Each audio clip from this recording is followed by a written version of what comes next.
Where does the name for Llanddoged come from? So today I'm in Llanddoged. It's a small village just outside of Llanddoged in Conwy County.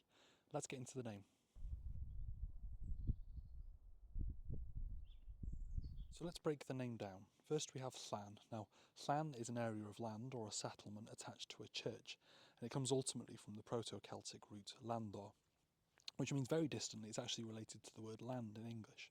And then we have Ddoged. Now, Ddoged is the soft mutation of Doged, who was a person, a saint, from the 470s, who's associated with this church behind me.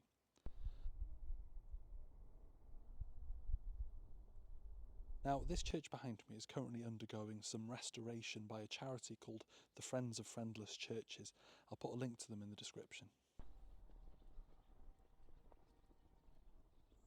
Who was Doged? Well, aside from being a saint, it's quite possible he was also from a royal family.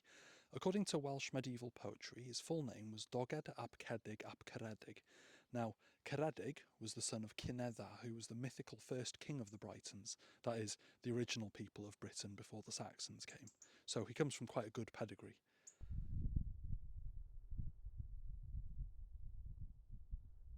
Now, it's quite possible that not only was he descended from royalty, but he was in fact a king himself. In the Mabinogi, in a collection of traditional Welsh stories from medieval times, in the book of Culhwch and Olwen, Culhwch's father, Cilydd, loses his wife, and because he wants a new wife, it's suggested to him to go and take Doged's wife, who's called King Doged in the story, and he kills King Doged and takes his land.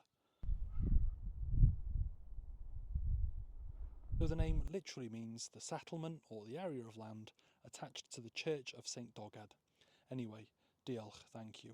Give us a like, give us a share and give us a subscribe, and if you want to support me on my quest, nay, my pilgrimage to explain every place name in Wales, and a couple outside of it as well, you can on my Patreon. The link's in the bio.